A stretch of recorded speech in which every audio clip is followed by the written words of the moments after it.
भरोसे की कीमत। बड़ी सुंदर कहानी। जय श्री श्याम दोस्तों। राजपुर नाम के गांव में तारा और माला नाम की दो सहेली रहती थी। दोनों में पक्की दोस्ती थी। साथ उठना बैठना, घूमना फिरना सब कुछ साथ ही करते थे। दोनों के घर भी आसपास ही थे। दोनों को एक दूसरे के बिना मन नहीं लगता था। एक दिन की बात है, दोनों सहेलियां घूमने निकली। तभी रास्ते में उन्हें उनकी एक पुरानी सहेली गहना मिल गई। उसने कहा, अरे तारा, माला, सुबह सुबह तुम दोनों कहाँ चली जा रही हो? सच बताऊं, जब भी मैं तुम दोनों को देखती हूँ ना, तो मुझे अपनी किस्मत पर और ज्यादा गर्व होने लगता है। देखो मेरी जिंदगी कितनी बदल गई है। मेरी शादी कितने बड़े घर में हुई है। वहाँ मुझे कोई काम तक नहीं करना पड़ता। बड़े घर की बहू हूँ। सब मेरी इज्जत करते हैं। और तुम दोनों को देखो, अभी भी वही सुबह होते ही काम, मेहनत और चिंता। कभी कभी तो सच में तुम्हारी हालत देखकर मुझे बहुत तरस आने लगता है। माला ने कहा, गहना, हर किसी की जिंदगी का रास्ता अलग होता है। तुम्हें जो मिला वो तुम्हारे नसीब में था। हमें जो मिला वो हमारे हिस्से का है। लेकिन किसी की जिंदगी को छोटा समझना अच्छी बात नहीं होती। तुम खुश हो, ये अच्छी बात है। तुम्हारी खुशी तुम्हें मुबारक। अब हमें देर हो रही है, हम चलते हैं। दोनों वहां से आगे बढ़ गई। थोड़ी दूर जाने के बाद तारा ने गहरी सांस लेकर कहा, माला, कभी कभी सच में लगता है कि हमारी किस्मत कितनी अलग है। देखना, हमारी साथ भी कितनी सारी लड़कियां अच्छे घर चली गई। कोई चिंता नहीं, कोई परेशानी नहीं, और हमारी जिंदगी सुबह से शाम तक बस काम ही काम। माला ने कहा, तारा, दूसरों के घर की चमक देखकर अपनी जिंदगी को अंधेरा मत समझ। हमें शायद अमीरी नहीं मिली, लेकिन भगवान ने हमें एक ऐसी चीज दी है जो बहुत कम लोगों को मिलती है, सच्ची दोस्ती। तू सोच, अगर तू मेरे साथ ना होती तो मैं अपनी आधी परेशानियां किससे कहती? ये सुनकर तारा हंसने लगी और बोली, हाँ, सच कह रही है तू। अगर मेरी जिंदगी में कुछ सबसे कीमती है तो वो है तुम्हारी दोस्ती। दोनों बातें करती हुई जंगल के अंदर चली गई। उधर घर पर माला की माँ सुमित्रा परेशान होकर इधर उधर ढूंढ रही थी। हे भगवान, सुबह सुबह इतना काम पड़ा है और ये लड़की कहीं दिखाई नहीं दे रही। ना माला घर में है, ना तारा। जरूर दोनों फिर जंगल की तरफ निकल गई होगी। सुमित्रा गुस्से में तारा के घर पहुंची। जहां तारा की माँ सुमन आंगन में खड़ी थी, तभी सुमित्रा बोली, अरे सुमन, तारा दिखी क्या? मेरी माला भी घर पर नहीं है। सुमन बोली, नहीं बहन, मैं भी सुबह से ढूंढ रही हूँ। लगता है दोनों फिर साथ निकल गई। दोनों जल्दी जल्दी जंगल की तरफ चल पड़ी। कुछ दूर जाकर देखा, दोनों सहेलियां पेड़ के नीचे बैठी हंसते हुए बातें कर रही थी। सुमित्रा ने कहा, तुम दोनों को कितनी बार समझाया है कि इस घने जंगल में अकेले मत आया करो। घर में सुबह सुबह कितना काम पड़ा है और तुम लोगों को बस घूमना सूझता है। अगर कोई अनहोनी हो जाती तो? माला बोली, माँ, हम बस थोड़ी देर के लिए आए थे। मौसम बहुत अच्छा लग रहा था। तभी तारा बोली, चाची, गलती हो गई। अब चलिए हम आपके साथ घर चलते हैं। दोनों सहेलियां चुपचाप घर लौट गई। दोपहर तक घर के काम निपट गए। घर के बाहर खाट पर सुमित्रा और सुमन बैठकर बातें कर रही थी। माला आंगन में झाड़ू लगा रही थी। तभी तारा वहां आई और मुस्कुराकर बोली, अरे माला, चल ना, रोज की तरह नदी किनारे कपड़े धोने चलते हैं। आज इतने सारे कपड़े पड़े हैं, अकेले धोने में बहुत देर लगेगी। साथ बैठेंगे, बातें करेंगे तो काम का पता भी नहीं चलेगा। माला बोली, हाँ, मैं भी यही सोच रही थी कि आज अगर तू साथ मिल जाए तो मज़ा आ जाएगा। अकेले कपड़े धोने में मन भी नहीं लगता। चल, मैं अभी घर के कपड़े लेकर आती हूँ। दोनों अपनी अपनी गठरी उठाकर नदी की तरफ चल पड़ी। पीछे से सुमन मुस्कुराकर बोली, देखो सुमित्रा बहन, बचपन से आज तक इन दोनों का साथ बिल्कुल नहीं बदला। भगवान करे इनकी दोस्ती पर कभी किसी की नजर ना लगे। नदी किनारे दोनों सहेलियां पास पास बैठकर कपड़े धोने लगी। तभी तारा बोली, माला, सोच, अगर हम दोनों की शादी अलग अलग गांव में हो गई ना, तो कितना मुश्किल होगा। मैं तो जहाँ जाऊंगी तुझे रोज याद करूंगी। बिना तुझसे बात किए मेरा दिन पूरा ही नहीं होता। और अगर कोई तुझसे झगड़ा करेगा तो मैं सबसे पहले उसके सामने खड़ी हो जाऊंगी। दोनों हंस पड़ी। उसी समय थोड़ी दूर एक नौजवान खड़ा होकर उन्हें देख रहा था।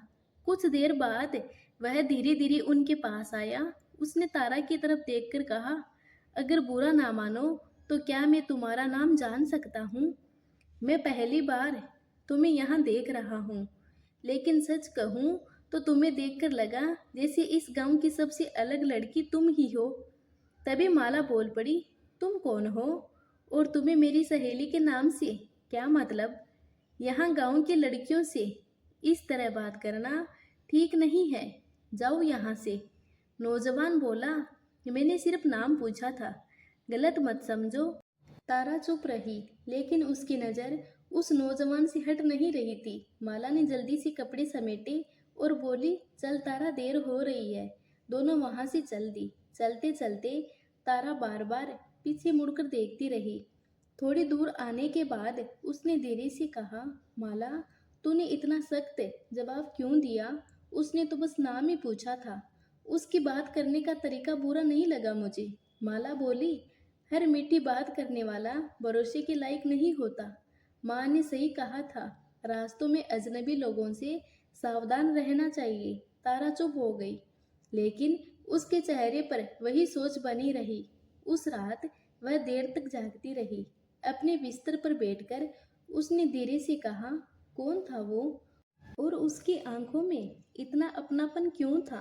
अगली सुबह गांव में हल्की धूप उतर रही थी। तारा रात भर ठीक से सो नहीं पाई थी। उसके मन में बार बार वही चेहरा घूम रहा था। वो आंगन में बैठी थी, लेकिन उसका ध्यान किसी काम में नहीं लग रहा था। कभी वह मिट्टी पर उंगली चलाती, कभी आसमान की तरफ देखने लगती। तभी माला वहां आई और हंसते हुए बोली, अरे तारा, आज तू इतनी चुपचाप क्यों बैठी है? रोज तो सुबह होते ही तू सबसे पहले मुझे आवाज देती है कि चल जल्दी कपड़े लेकर चलते हैं। नदी किनारे बैठकर बातें भी होंगी और काम भी जल्दी निपट जाएगा। लेकिन आज मैं देख रही हूँ कि तू जैसे किसी गहरी सोच में डूबी हुई है। क्या बात है? रात ठीक से नींद नहीं आई क्या? तारा बोली, नहीं, ऐसी कोई बात नहीं है माला। बस रात को देर तक नींद नहीं आई, इसीलिए थोड़ा सिर भारी लग रहा है। लेकिन चल, काम तो करना ही है। घर के कपड़े भी पड़े हैं। अगर देर हो गई तो माँ फिर कहेंगी कि सुबह का काम समय पर क्यों नहीं हुआ। दोनों कपड़ों की गठरी लेकर नदी की ओर चल पड़ी। रास्ते में माला ने तारा की तरफ देखा और कहा, तारा, मैं तुझसे एक बात कहना चाहती हूँ। कल जो लड़का यहाँ आया था, मुझे उसका यूं अचानक आकर हमसे बात करना बिल्कुल अच्छा नहीं लगा। गांव में नया है, ना उसके बारे में कोई जानता है, ना हमने उसे पहले कभी देखा। ऐसे में किसी अजनबी का सीधे आकर नाम पूछना मुझे ठीक नहीं लगा। दुनिया इतनी सीधी नहीं जितनी दूर से दिखाई देती है। तारा ने कहा, मैं तेरी बात समझती हूँ माला, लेकिन कल जब वो बोल रहा था ना, तो उसकी आवाज़ में मुझे कोई बुराई महसूस नहीं हुई।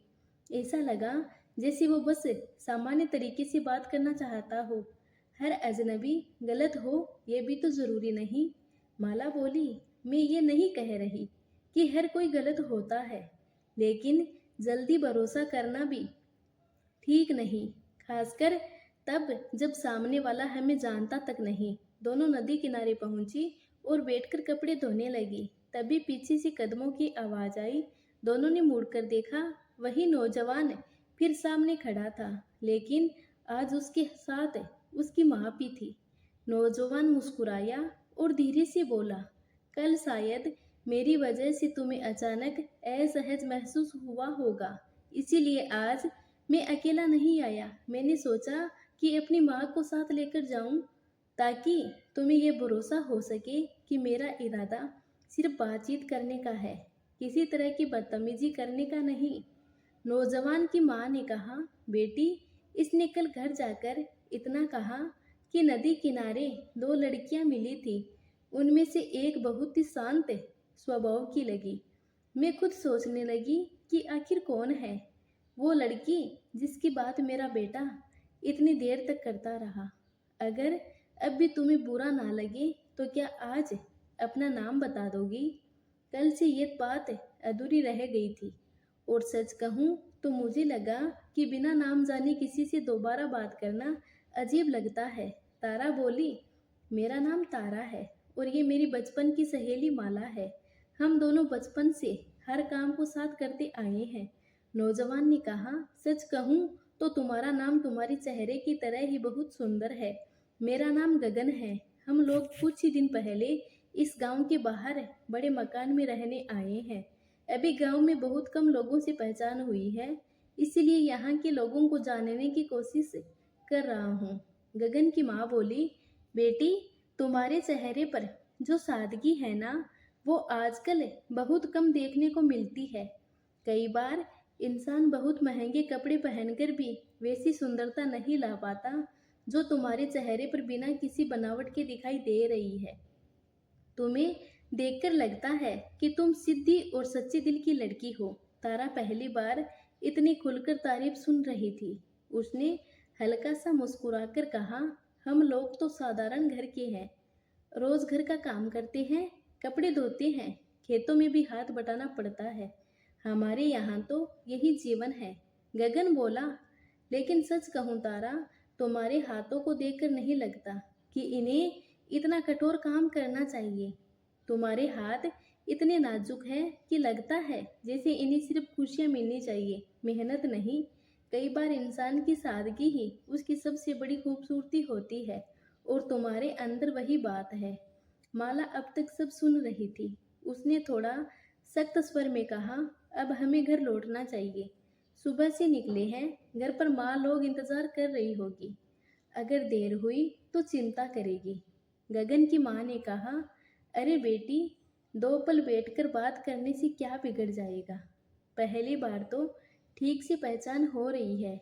माला बोली, पहचान धीरे धीरे भी हो सकती है, लेकिन घर की जिम्मेदारी पहले है। गगन ने कहा, ठीक है, अगर तुम लोग जा रही हो तो जाओ, लेकिन मुझे उम्मीद रहेगी कि अगली बार जब मिलो तो इतनी जल्दी बात अधूरी छोड़कर नहीं जाओगी।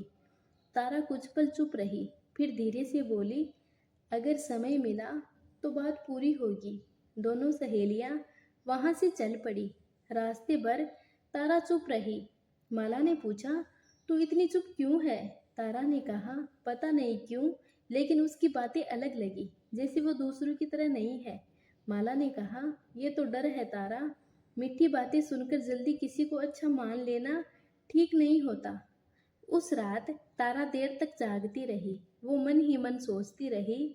उसने मेरा नाम जिस तरह लिया, ऐसा लगा जैसे बहुत अपनापन हो, और उसकी माँ भी कितनी अपनाई सी लगी। अगली सुबह तारा बहुत जल्दी उठ गई, लेकिन आज उसके मन की हालत बिल्कुल अलग थी। वो आंगन में बैठी भी, हाथ में कपड़ों की छोटी गठरी थी, पर उसका ध्यान बार बार रास्ते की तरफ जा रहा था। रात भर उसने एक ही बात सोची थी, अगर आज फिर गगन मिला तो उससे बिना किसी रोक टोक के खुलकर बात करेगी। क्योंकि पिछले 2 दिनों में माला हर बार बीच में आकर बात अधूरी करवा देती थी।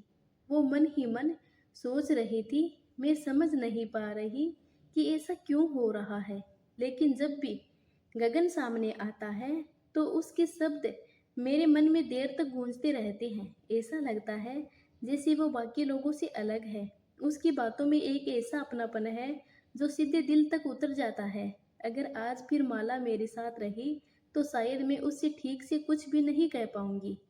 उसी समय माला आंगन में आई और मुस्कुराकर बोली, अरे तारा, आज तो तुम मुझसे भी पहले उठ गई।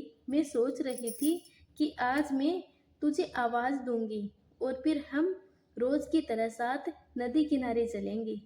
देख, मौसम कितना अच्छा है, हल्की हवा चल रही है। ऐसे में नदी किनारे बैठकर काम करने का मज़ा ही अलग आता है। चल जल्दी पर कपड़े उठा ले, नहीं तो धूप तेज हो जाएगी। तारा ने कहा, माला, आज मेरा मन सच में कहीं जाने का नहीं है। रात से सिर भारी लग रहा है और शरीर भी थका थका सा लग रहा है। मुझे लगता है कि आज अगर मैं आराम कर लूँ तो ठीक रहेगा। तू चाहो तो कपड़े धो आ, मैं आज घर पर ही बैठती हूँ। माला ने कहा, अगर तबीयत ठीक नहीं है तो फिर मैं भी नहीं जाऊंगी। कपड़े आज नहीं धुलेंगे तो कल सही, लेकिन मैं तुझे अकेले इस हालत में छोड़कर नहीं जाऊंगी। पहले बता, बुखार तो नहीं लग रहा? चेहरा भी थोड़ा उतरा हुआ लग रहा है। तारा बोली, नहीं, इतनी भी खराब तबीयत नहीं है, बस थोड़ा भारीपन है। तू मेरी चिंता मत कर, मैं थोड़ी देर आराम करूंगी तो ठीक हो जाऊंगी। तू जाकर अपना काम कर ले, नहीं तो तेरी माँ भी डांटेगी कि सुबह से कपड़े पड़े हैं। माला बोली, ठीक है, लेकिन अगर ज़्यादा परेशानी लगे तो मुझे बुला लेना, मैं जल्दी लौट आऊँगी। और हाँ, बाहर ज़्यादा मत निकलना, आराम करना। जैसे ही वो नज़रों से ओझल हुई, तारा तुरंत उठ खड़ी हुई।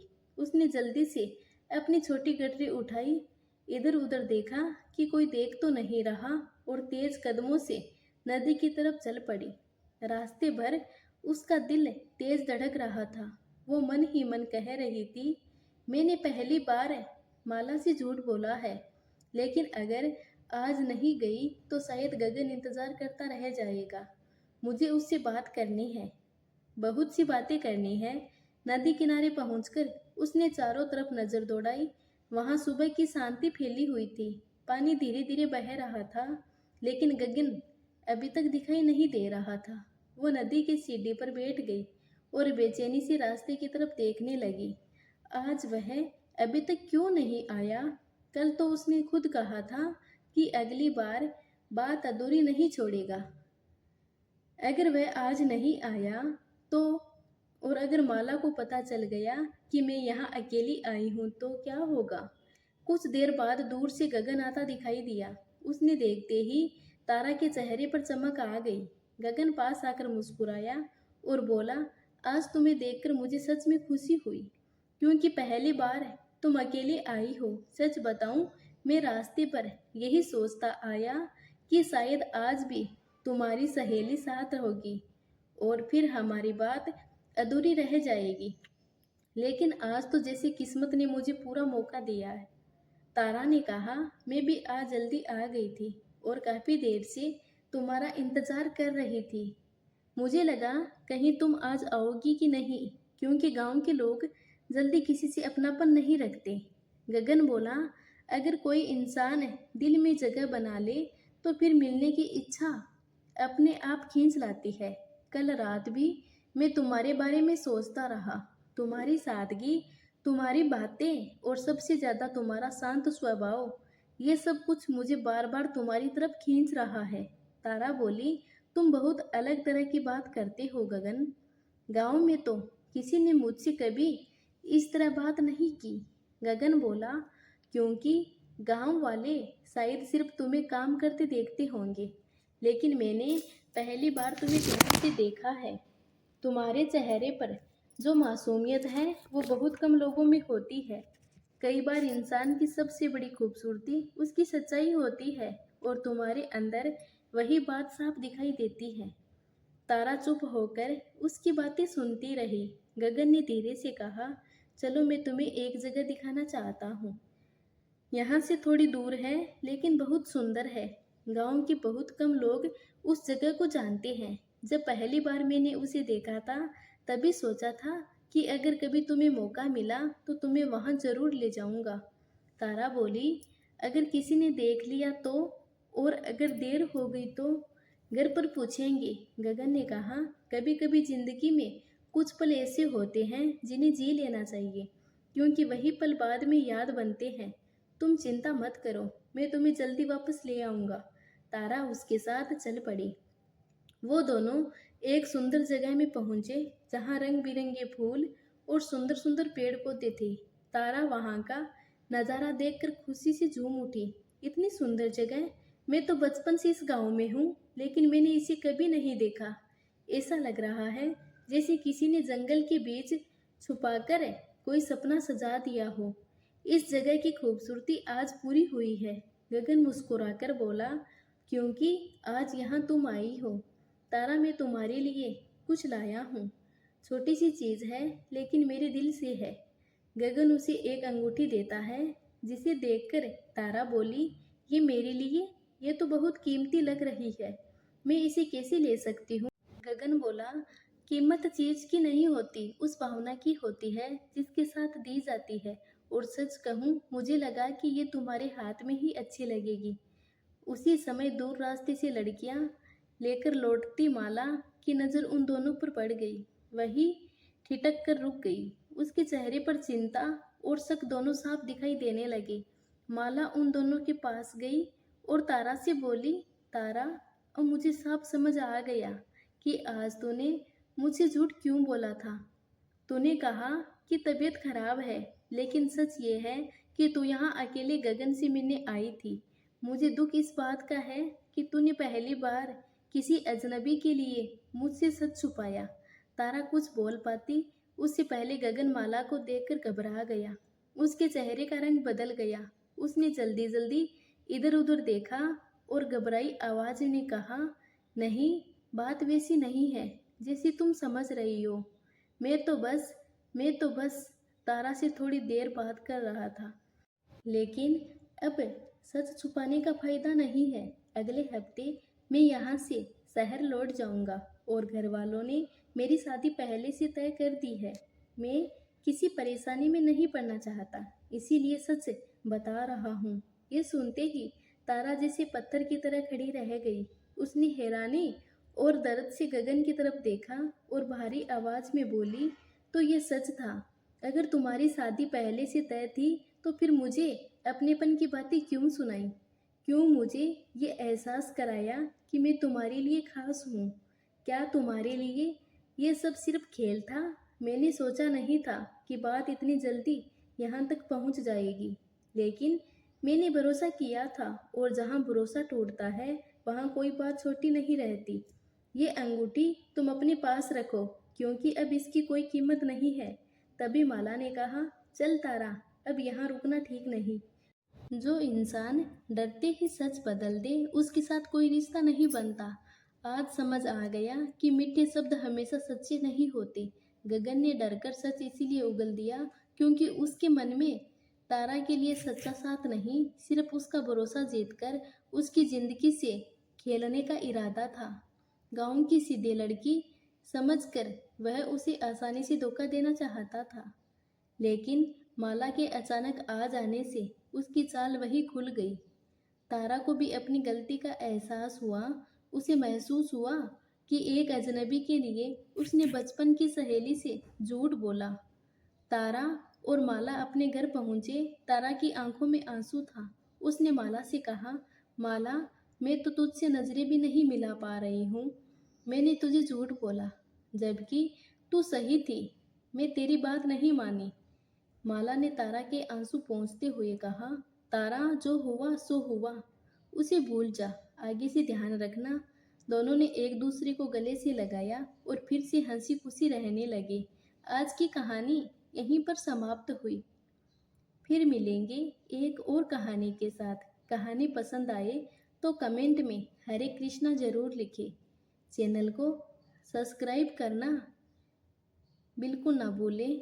धन्यवाद। जय श्री श्याम।